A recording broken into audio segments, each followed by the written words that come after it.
All right, we are joined by assistant coach Frank Hjortebjerg. Frank, how are you doing today?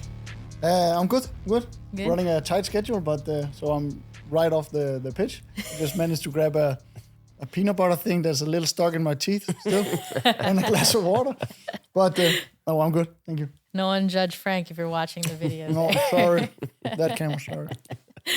All right. Well, we are coming off of kind of an unprecedented stint for San Diego FC, which is, crazy to say, but 5 straight winless matches if you include CONCACAF. What's just the feeling right now, and what are you working towards and kind of shifting the momentum?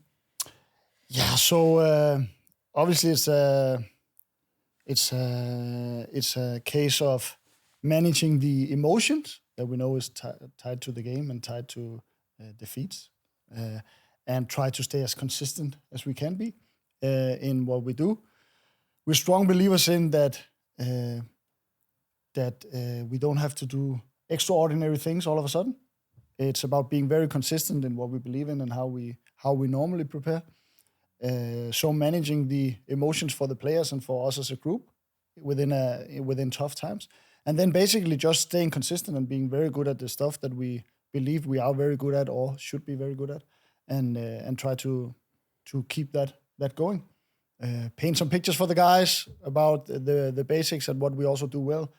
Obviously, also paint some pictures for them in terms of what we need to improve and how that looks like and how these improvements look like.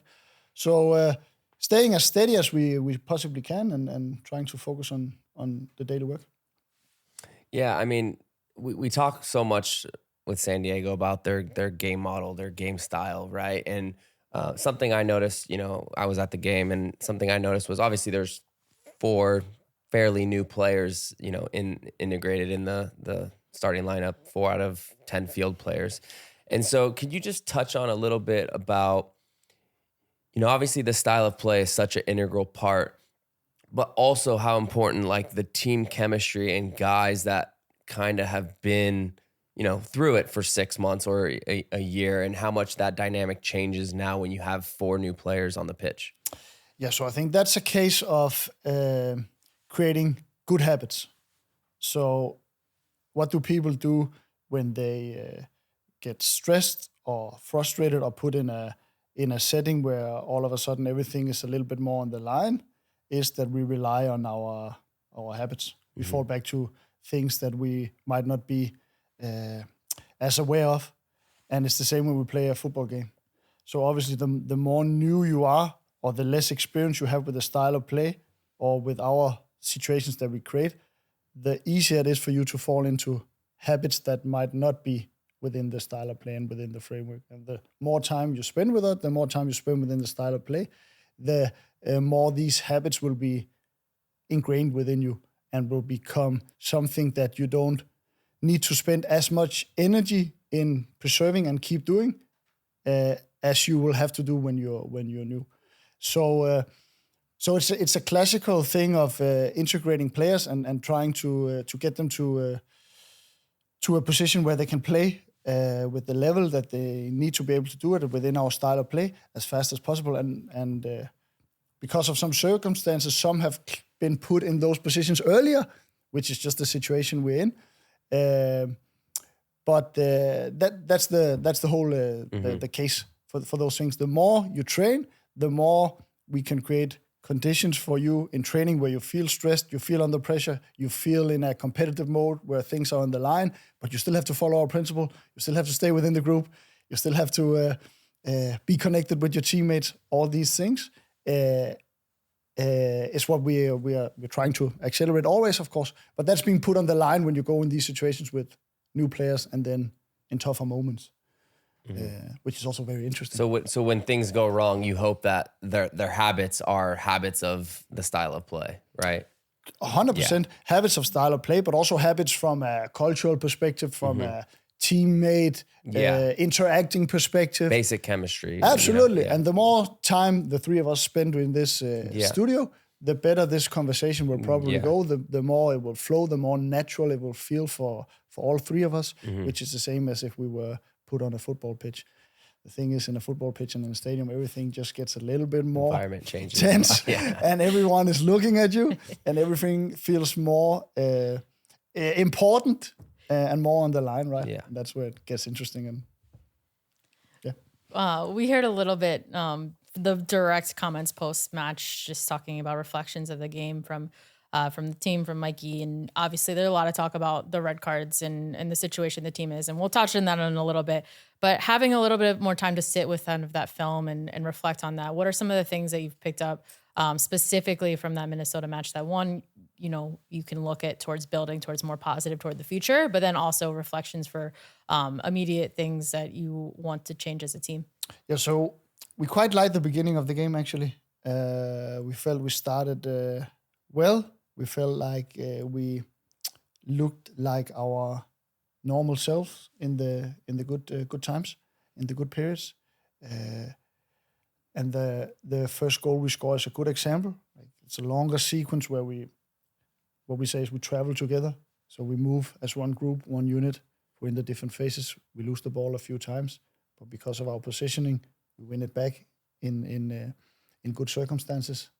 And then we managed to put a lot of players close to the box, longer sequences on the ball, again, setting good positions in case we lose it, and score a decent goal. So that was a good example.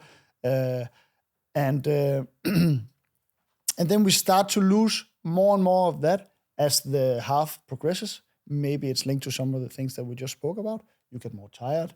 The pressure gets more put on you. All these things. And then we end the half in a way where we lost a little bit of that good start of what we did well in the beginning.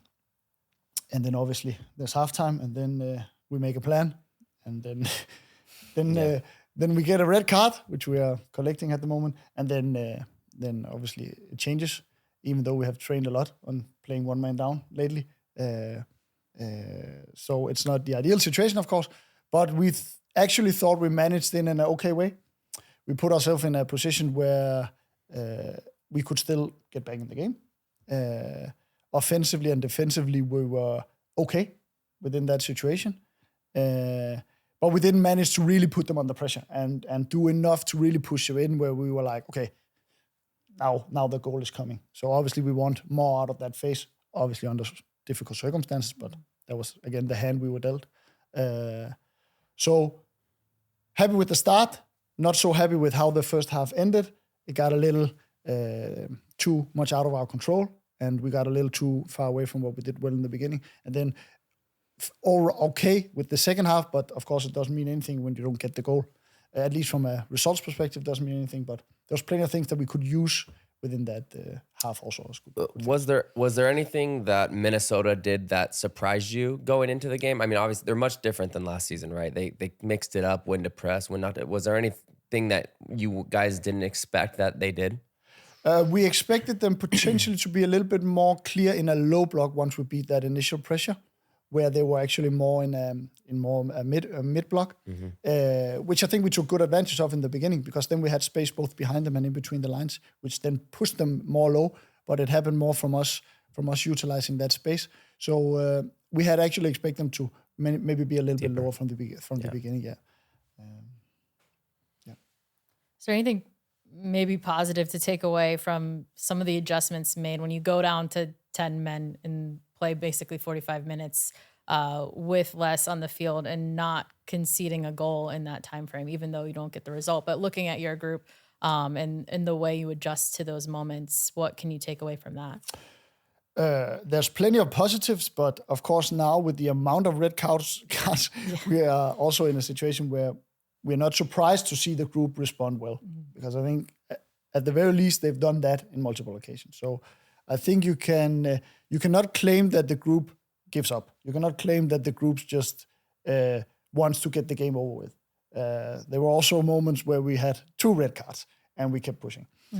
So that's of course very, very positive, and something that we can gain a lot from throughout the season, and we gotta cherish that, of course, and keep highlighting those moments, because that's very valuable in all aspects. And also that we still manage to actually cause some problems for the opponents, even though we have a man less, both on and off the ball. Like I said in the Minnesota game, we would have wished that we could build it even more, despite being a man less. But at least we have situations where we can actually turn the games around. And it's probably not the last red card, even though I really hope it is, that we'll get throughout the season. So that's, of course, important to be able to do as a team. And we have it within our training context and the things that we want to get covered in training. We are training on playing a man down. Now we've done it so much in games that we've trained it a lot during the games, and normally it's something you have to recreate on the training pitch more. So we got that covered a little bit. This match preview is presented by Alaska Airlines. Our friends at Alaska Airlines are rewarding fans all season long by giving you 100 Atmos Rewards points for every SDFC home goal.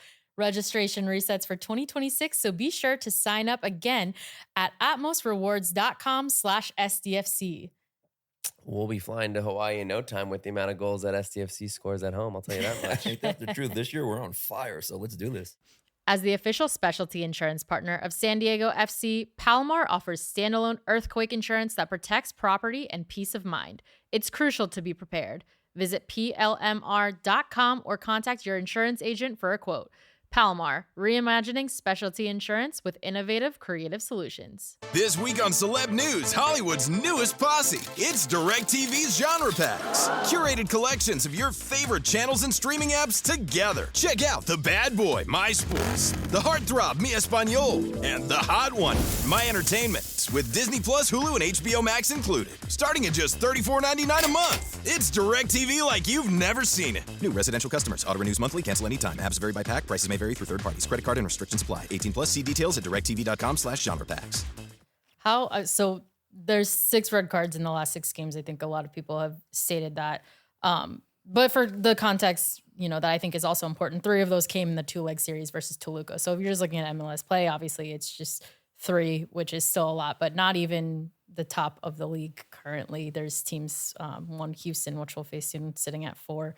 FC Cincinnati has 4 in 4 straight games. So it's not a situation that I think is only happening to this club, which is important to note. But obviously not one that you want to consistently be in because it takes valuable players off the field. But how do you look at that in terms of your group specifically too, the back line getting a lot of those and kind of coaching through those moments, maybe a little bit more on the mental side as well, and just how they approach the game with these situations, also thinking about, yellow card accumulation and how you make it through those moments. Yeah. So obviously when you get so many, you got to analyze and look at it as like something here we're doing where we are getting ourselves into trouble that causes these things. I'll say on the general terms, we don't see any intentions from the players or any behavior where we are inviting these things more than usual, or something we've changed that we didn't do last season, which we're now doing. Or so I think that's important first to make that analysis and be clear about that. Then of course we are having those conversations with the backline players and the those players who gets in those situations to avoid some of the stupid yellow cards, which we can avoid. Because as a player, you gotta find that balance of being in the game, being involved, speaking and acting the way that makes you play your best, but without you having to suffer unnecessary yellow cards. Because we gotta find that balance, and that goes for all the players. And there's some learning to be dealt with there, which is normal, which is fair. And then you also gotta remember that sometimes you can expect the unexpected, right? Like something just happens. Yeah. And you can try to look with the flashlight to find a pattern, and you can decide to point it there, and then it's like, oh, it's because they play with a high back line, or it's because Frank is telling them to be way too aggressive. But that's never really the case. I like to say a black sheep moment. There's always those unexpected things that just tend to happen, and there's no real reason why, right? It's an outlier. It's, there's nothing that you guys can specifically point to and say, hey, this is what we're giving up red cards because of this. Sometimes it's just happened. It was unlucky. We've had it a lot now. And I think what you mentioned was super key, and it's the yellow card, I think, at the start. I mean, no one, as a player, former player, you don't go into a game worried about getting a red card. I mean, that's not really. But when you do get a yellow card, especially early in a first half, it changes a little, or it should change a little bit of how you manage the rest of the game. And so, I'm curious to know, do you think at this point maybe they're starting to like overthink it a little bit, as a defender? Like if they get a yellow card, now they're thinking, for example, if it happens again in the future, they get a yellow card in the first half. Are you guys starting to think now, hey, maybe a substitution a little earlier for this guy with the yellow card might make sense? Yeah, so that I think that's always within our conversations on the bench. Like, who do we want to sub? Okay, he already has a yellow card. They attack this side a lot where he's on. What's the alternative we have on the bench? Okay, we might want to make a sub. So that's always within the conversation. Yeah. But of course, now we are in a situation where, from a defender standpoint, there's also maybe not as many alternatives as there were when everyone was fit, and we didn't concede red cards. Yeah. So that's also the balance. Like, what is always a cost benefit analysis in those terms. But that should always be within the conversation that we have on the bench. I don't feel we're in a position now where we're overthinking it, and I don't think, like, obviously it is a big deal when it happens in a game. Like, anyone who's played a game knows if you're one man less, it has a big impact. Yeah. But I don't think we have made it a big deal internally. And I think we've got a very good group who also takes good care of the guys who's been given those red cards, because everyone can point the finger and say, what are you doing? But let's be honest, that none of these guys do it on purpose. Yeah. And they are now caught in the hardest situation, where they cannot help the team. But we have a very good group that takes good care of them. And it's not been a theme for us in that way because of the analysis that we've done around it. Shifting forward to looking at the next matches that we'll have 2 road matches kind of back to back. First RSL again, and then Houston. We just saw RSL, so I think you have a little bit of knowledge of what to expect from this team. But maybe anything new that you've seen. I think they've only had one game, and they'll only play one game in between our 2 matchups to put more tape out there. But what are you expecting out of this matchup? So we were actually fairly happy with a lot of the things in the last RSL game. So we want to try to see if we can replicate some of that game picture. They punished us more and more as the game progressed, with some more direct play and some balls in behind us. So we got to see if we can handle those better than we did at home. But many things that we could take away from that game. So fine-tuning things, staying very, like I said earlier on, staying very consistent with our basic stuff, making sure that we don't have to all of a sudden make a revolution out of things, but be very consistent in the good trainings, in the good preparations. And then, we're looking forward to going up on the road.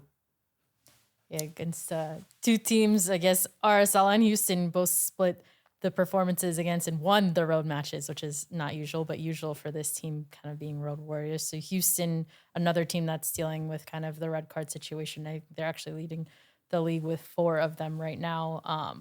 But last time we played them, I think, was a very magical night for San Diego and launched into a very successful postseason. So what can you tell us about Houston, for probably not looking at it too much in depth right now? You got one game in between, but looking forward to getting back on the road and going there as well. Yeah, a team that has changed their style or play a little bit from the last season.